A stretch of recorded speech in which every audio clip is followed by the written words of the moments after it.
नमस्कार, हून bill TV देख रहे हैं आप। मैं हूं आपके साथ विशाल। कर खबरों की शुरुआत करेंगे। मुख्यमंत्री पुष्कर सिंह धामी नई दिल्ली में प्रधानमंत्री नरेंद्र मोदी की अध्यक्षता में आयोजित नीति आयोग की गवर्निंग काउंसिल की बैठक में शामिल हुए, जिसमें केंद्रीय मंत्रियों ने के साथ कई राज्यों के मुख्यमंत्री भी शामिल हुए। इस दौरान मुख्यमंत्री धामी ने उत्तराखंड से जुड़े कई विकासात्मक विषयों और राज्यों की प्राथमिकताओं को भी बैठक में रखा है। इस संबंध में सीएम ने कहा कि प्रधानमंत्री मोदी के मार्गदर्शन में उत्तराखंड तेजी से विकास के पथ पर आगे बढ़ रहा है। वहीं नीति आयोग की ये बैठक केंद्र और राज्यों के बीच सहयोगात्मक संवाद को और मजबूत बनाने की दिशा में अहम मानी जा रही है।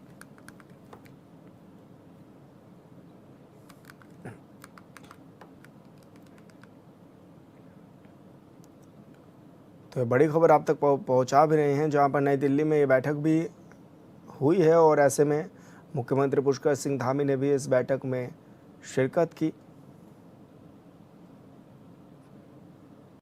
तो सभी मुख्यमंत्रियों के साथ और केंद्रीय मंत्रियों के साथ ये बैठक रही।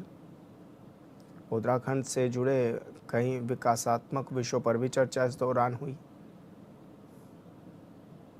तेजी से विकास के पथ पर आगे बढ़ रहा है उत्तराखंड। तो नई दिल्ली में नीति आयोग की गवर्निंग काउंसिल की बैठक आयोजित की गई थी।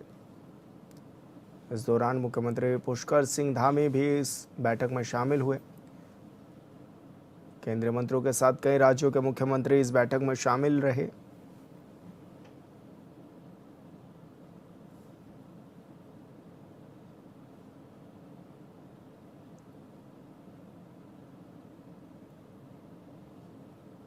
तो तेजी से विकास के पथ पर आगे बढ़ रहा है उत्तराखंड। बद्रीनाथ से हरिद्वार जा रही श्रद्धालुओं से भरी बस हादसे का शिकार होने से बाल बाल बच गई। बद्रीनाथ से लगभग 20 किलोमीटर आगे बिनाकुली गांव के पास अचानक बस के ब्रेक फेल हो गए। घटना की सूचना मिलते ही माना चौके से 23वीं वाहिनी आईटीबीपी की एक टीम तुरंत मौके पर पहुंची। आईटीबीपी के जवानों ने तत्परता दिखाते हुए सभी यात्रियों को सुरक्षित स्थान पर बस से नीचे भी उतारा। राहत की बात यह है कि इस घटना में सभी नागरिक पूरी तरह सुरक्षित हैं।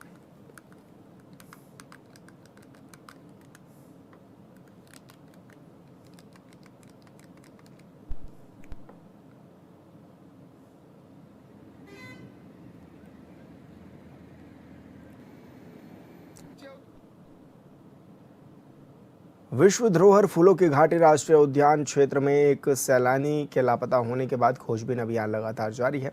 लापता यात्री की सूचना मिलने पर एसडीआरएफ की टीम ने जिला पुलिस और वन विभाग के साथ समन्वय स्थापित कर संयुक्त सर्च ऑपरेशन भी चलाया है। एसडीआरएफ के प्रशिक्षित जवान संभावित सभी जगहों पर गहन तलाशी अभियान चला रहे हैं। दुर्गम और चुनौतीपूर्ण क्षेत्रों में उपलब्ध संसाधनों का उपयोग करते हुए लगातार खोजबीन भी की जा रही है।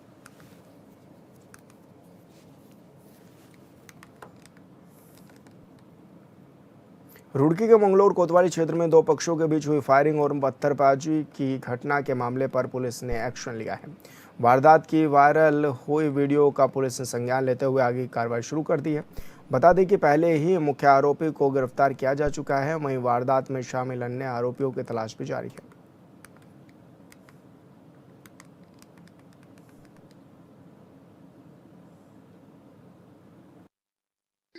2 दिन पहले की घटना है। तो जैसे ही पुलिस को 112 की सूचना मिली, फौरन थाने से एक बड़ी टीम भेजी गई। 8 लोगों को मौके से ही गिरफ्तार करके मौके से ही पकड़ के थाने में लाके गिरफ्तार किया गया और साथ में जैसे ही तहरीर आई उसमें मुकदमा भी दर्ज किया गया। कुछ वीडियो भी उसमें सामने आई है जिसमें फायरिंग की घटना भी हुई है और उसमें पत्थरबाजी भी हुई है। तो 8 लोगों के खिलाफ नामजद मुकदमा किया गया और जो फायरिंग में जो लोग मौजूद थे उनको ही गिरफ्तारी भी हुई है और उनसे वेपन भी बरामद किए गए हैं और साथ में बाकी लोग जो हैं उनके खिलाफ भी सख्त सख्त कार्रवाई की जाएगी। कितने लोगों की अरेस्टिंग हुई? अभी एक जो मुख्य अभियुक्त था उसकी अरेस्टिंग हुई है और उससे वेपन की भी बरामदगी की गई है जो वीडियो में फायर करते हुए दिख रहे हैं। कुछ लोग वहां पे आगे थे घर में घुसकर हमला किया। जैसे कि 2 कम्युनिटी के बीच में झगड़ा हुआ था तो उसमें जो लोग उस टाइम पत्थरबाजी में झगड़े मौजूद थे फौरन 8 लोगों को उठा के और जो है थाने लाके गिरफ्तार किया गया। उत्तराखंड में मौसम विभाग ने आज और कल के लिए भारी बारिश, ओलावृष्टि और आंधी तूफान का ऑरेंज अलर्ट जारी किया है।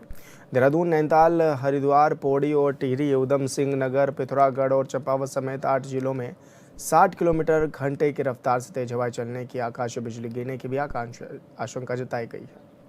ऐसे में जो मिजाज बिगड़ा हुआ है, राजधानी देहरादून समेत कई पर्वतीय जिलों में बारिश लगातार जारी है और ऐसे में ये भी देखा जा रहा है कि मौसम विभाग ने इसको लेकर अलर्ट भी जारी किया था, जिसके बाद राजधानी देहरादून में सुबह से ही बारिश का दौर भी जारी है और ऐसे में जो तमाम पर्वतीय क्षेत्र हैं उनमें बारिश का दौर लगातार जारी है। मौसम विभाग ने साफ तौर पर कहा था कि आने वाले कुछ समय में जिस तरह से मानसून सक्रिय होगा तो बारिश के आसार भी देखने को मिलेंगे। ऐसे में क्योंकि उत्तराखंड में चारधाम यात्रा भी जारी है तो तमाम लोगों से अपील भी की जा रही है कि वो सुरक्षित अपनी यात्रा को करें और ऐसे में प्रशासन भी अलर्ट मोड पर है, क्योंकि तमाम क्षेत्रों में भूस्खलन जैसी घटनाएं भी बढ़ जाती है तो उसको लेकर प्रशासन भी अलर्ट मोड पर नजर आने लगा है। मौसम विभाग ने जैसा अनुमान जताया था उसके हिसाब से मौसम बिल्कुल सटीक होता हुआ नजर आ रहा है और गर्मी से भी लोगों को राहत इस दौरान मिलती हुई नजर आ रही है। हॉर्नबिल टीवी के लिए देहरादून से विशाल गर्ग। साल 2014 के लोकसभा चुनाव में कांग्रेस के खिलाफ बीजेपी ने नरेंद्र मोदी का चेहरा आगे किया और महंगाई का मुद्दा बनाया। महंगाई कम करने को देश की जनता से 100 दिनों का वक्त भी मांगा गया। आज केंद्र सरकार बने 12 साल हो गए हैं। प्रधानमंत्री नरेंद्र मोदी देश में सबसे लंबे समय तक इस पद पर रहने वाले नेता बन गए हैं। उन्होंने 4399 दिनों तक प्रधानमंत्री पद पर रहकर पहले पीएम पंडित जवाहरलाल नेहरू का रिकॉर्ड भी तोड़ दिया है। 12 वर्षों के कार्यकाल को पार्टी के नेता बेमिसाल बता रहे हैं तो विपक्ष सवालों की लिस्ट के साथ सरकार की नीतियों पर हमलावर है।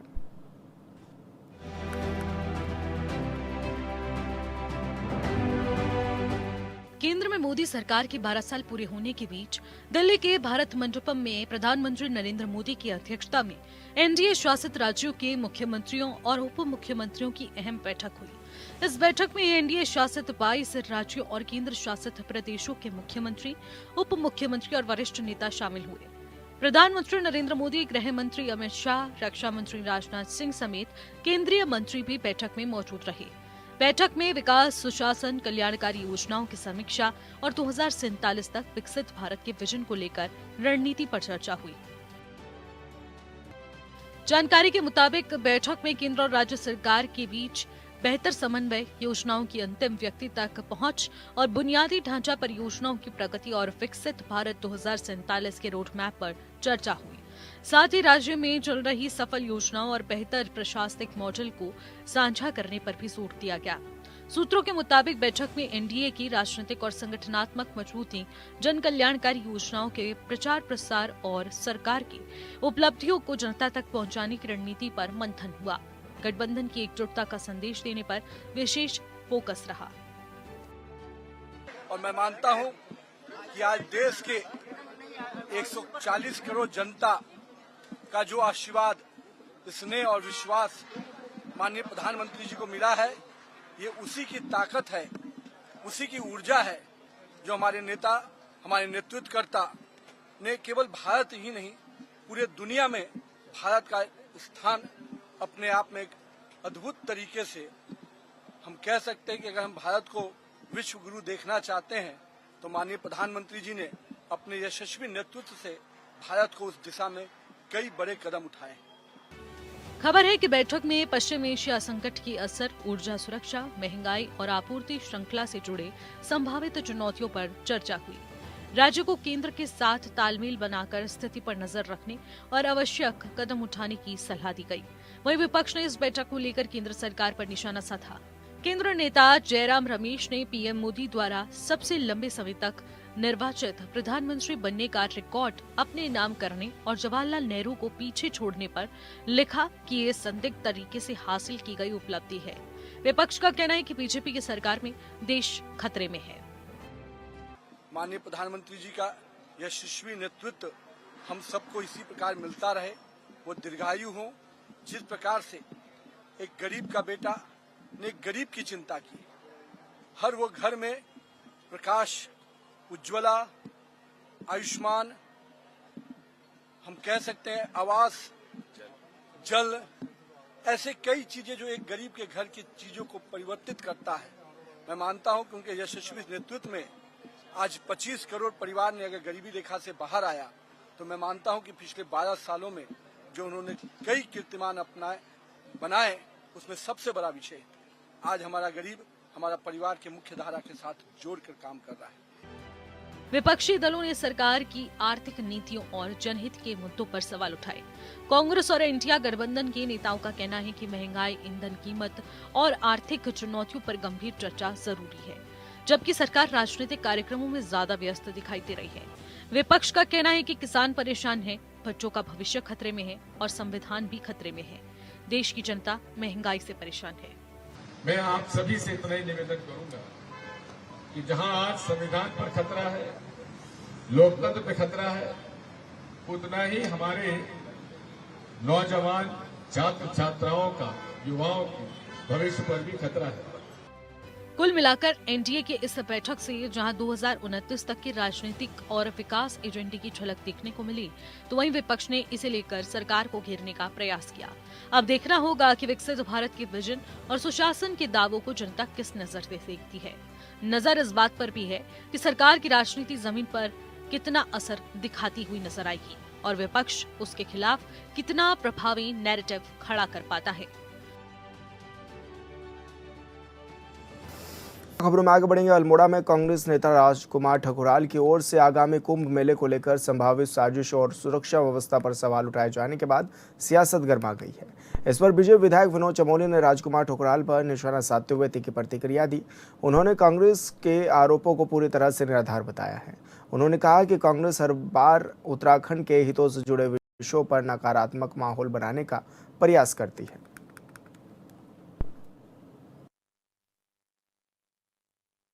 नहीं, हम उनके आरोपों को सिरे से खारिज करते हैं। ऐसा कुछ नहीं है। पहले भी यहाँ कुंभ हुए हैं और अब भी कुंभ होगा। ये अर्ध कुंभ है और ये कुंभ बहुत बढ़िया वातावरण में संपन्न होगा। बेहतर व्यवस्था हम लोग वहाँ पर कर रहे हैं और जिस तरह वो पैनिक फैलाना चाहते हैं, माहौल बिगाड़ना चाहते हैं, निश्चित तौर पर वो दुर्भाग्यपूर्ण है और कांग्रेस के लोगों को बाज आना चाहिए। जब जब उत्तराखंड के हितों की बात आती है, कहीं ना कहीं वो नकारात्मक बात करते हैं और ठुकराल तो स्वयं बीजेपी के कार्यकर्ता रहे हैं और इस सनातन की लाइन पर उन्होंने पूरी राजनीति की है, लेकिन कांग्रेस में जाकर उनका हृदय परिवर्तन इतना जल्दी हो जाएगा ऐसे मुझे उम्मीद नहीं थी। और उनको ये नहीं भूलना चाहिए कि उनको भी उत्तराखंड में ही रहना है। आगे चल के भविष्य में पता नहीं क्या क्या परिवर्तन आते हैं, उन परिवर्तनों में वो कहाँ कहाँ जाते हैं, तो सब जगह ऐसी बातें बदलते रहेंगे तो लोग कैसे उनको गंभीरता से लेंगे। तो मैं समझता हूँ क्योंकि उन्होंने शुरू से सनातन की कहीं ना कहीं बात रखी है, हिमायती रहे हैं।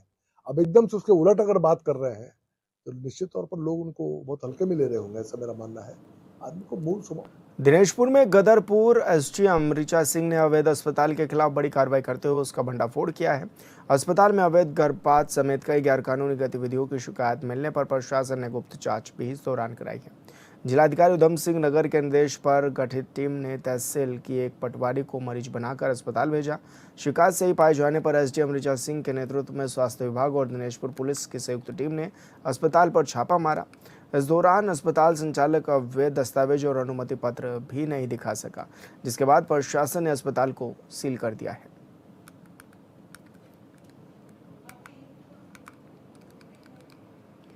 पीएम मोदी के कार्यकाल के 12 साल पूरे होने पर वरिष्ठ संत आचार्य महामंडलेश्वर स्वामी अवधेशानंद गिरी ने भी प्रधानमंत्री को शुभकामनाएं दी। हरिद्वार से वीडियो संदेश जारी कर स्वामी अवधेशानंद गिरी ने कहा है कि देश में उल्लास है और आनंद का दिन है।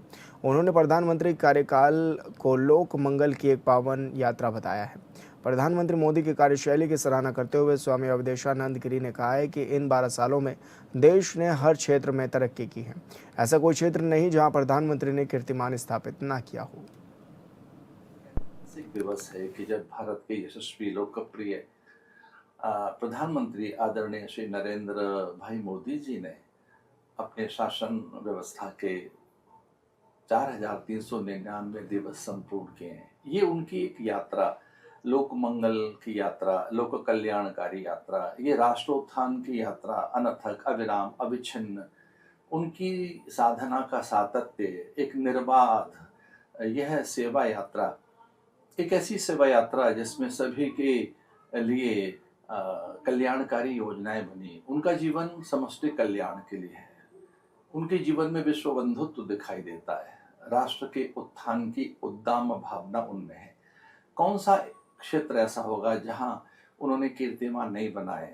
आज भारत बढ़ती हुई आर्थिक व्यवस्था के रूप में एक मजबूत, एक सुदृढ़ स्थिति में है। उत्तराखंड में अवैध हथियारों और फर्जी लाइसेंस के खिलाफ बड़ी कार्रवाई देखने को मिली है। उत्तराखंड स्पेशल टास्क फोर्स और पुलिस के संयुक्त ऑपरेशन में काशीपुर से एक कार से भारी मात्रा में अवैध हथियार और कारतूस बरामद किए गए हैं। टीम ने घेराबंदी कर कार को कब्जे में ले लिया है। मामले में एसटीएफ ने 5 आरोपियों को गिरफ्तार कर जेल में भेजा है और उनके खिलाफ काशीपुर कोतवाली में मुकदमा दर्ज भी कर लिया गया है।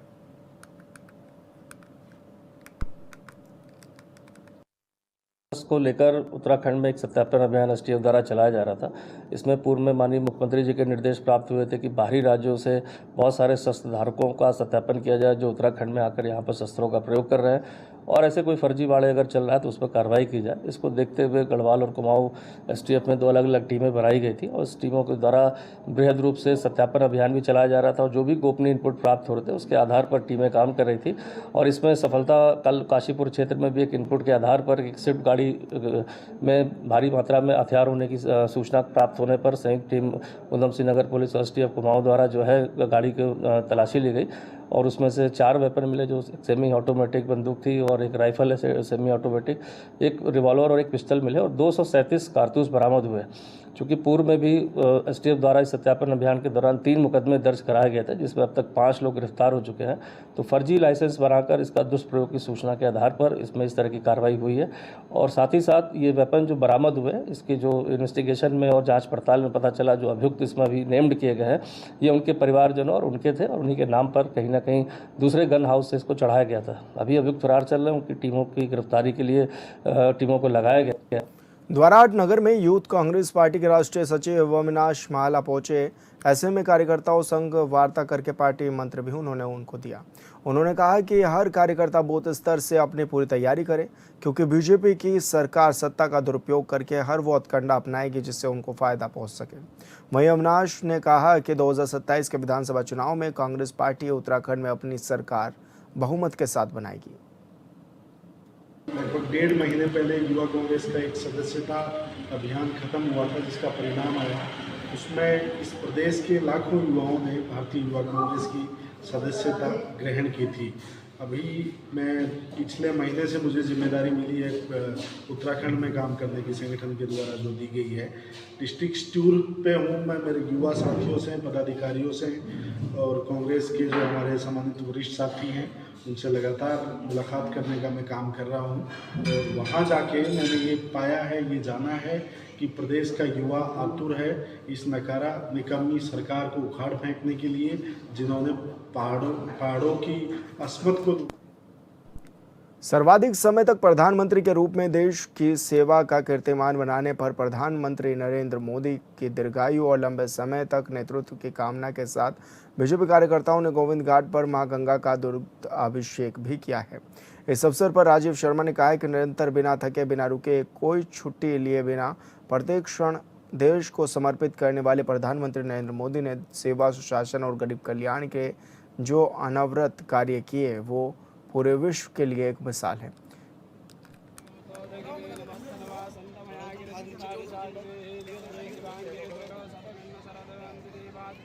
देखिए, ये भारत के जो जब इतिहास लिखा जाएगा तो उनमें गौरवपूर्ण क्षण के रूप में याद किया जाएगा। नरेंद्र मोदी जी ने जिन्होंने नए भारत का निर्माण किया है और एक लंबे कालांतर के बाद एक ऐसा प्रमुख सेवक, प्रधान सेवक देश को मिला जिसने चाहे धर्म हो, संस्कृति हो, विकास हो, देश की किसी भी प्रकार की चहुमुखी उन्नति हो, उसके लिए बहुत प्रयास किया। और आज उनका जो कार्यकाल है प्रधानमंत्री के रूप में भारत में किसी भी प्रधानमंत्री का सर्वाधिक कार्यकाल के रूप में स्थापित हुआ है। हमने मां गंगा से प्रार्थना की है कि वो दीर्घायु हो और लंबे वर्षों तक प्रधानमंत्री के रूप में भारत की ऐसी सेवा करें जिससे उनका जो एक संकल्प है और लक्ष्य है विकसित भारत का, वो शीघ्र ही पूरा हो।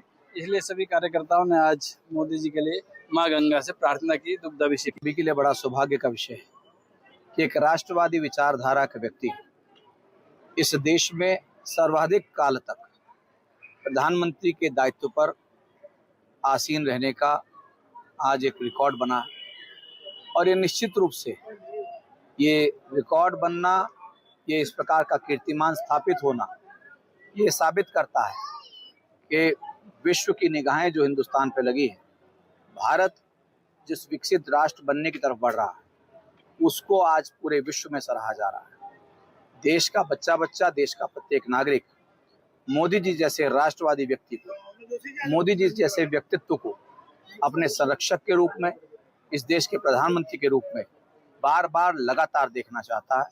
और हमने आज माँ गंगा से प्रार्थना की कि माँ गंगा आदरणीय श्री मोदी जी को दीर्घायु करे, उनको शतायु करे और उनके नेतृत्व में ये देश का अमृतकाल, स्वर्णिम काल इतिहास में दर्ज हो।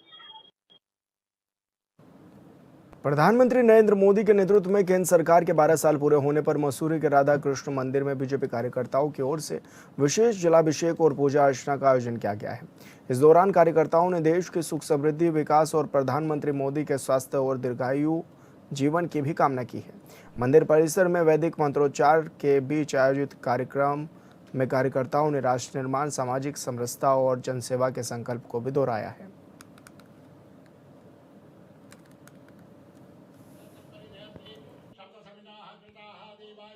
बड़ी खुशी का पर्व है। माननीय यशस्वी प्रधानमंत्री नरेंद्र मोदी जी के 12 साल पूर्ण होने पर हमारे द्वारा पूजा अर्चना का कार्यक्रम रखा गया। प्रभु से प्रार्थना की गई कि हमारे माननीय प्रधानमंत्री जी को दीर्घायु दें, स्वास्थ्य दें और इस प्रकार की बुद्धि दें कि वो देश में जिस प्रकार से 12 वर्ष तक उन्होंने देश को प्रगति की ओर ले गए, आगे भी देश प्रगति की ओर।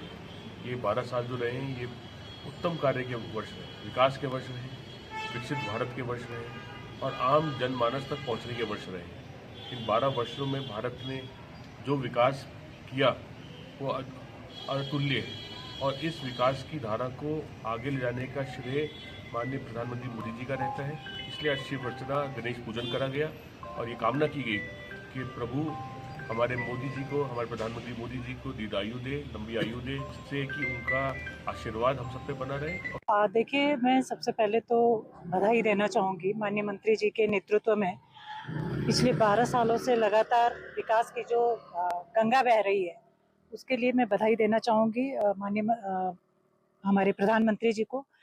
देखिए, उनके कार्यकाल को पूरे 12 साल हो गए हैं और जिस तरीके से देश के नेतृत्व को उन्होंने संभाला है, निश्चित रूप से काबिले तारीफ है। देश की जनता ने उनको 12 साल तक लगातार सत्ता पे काबिज रखा है उनके काम को देख करके। हम लोगों ने राधा कृष्ण मंदिर में उनके कार्यकाल के 12 साल पूरे होने पे एक गणेश पूजन का कार्यक्रम मसूरी मंडल की ओर से रखा गया था, जिसमें हमने उनके दीर्घायु की कामना करी है, उनके स्वस्थ रहने की कामना करी है और हमने कामना करी है कि ये इस देश का जो नेतृत्व है वो हमारे जो माननीय प्रधानमंत्री है नरेंद्र मोदी जी, उन्हीं के हाथों रहे, क्योंकि उन्हीं के हाथों ये देश सुरक्षित है।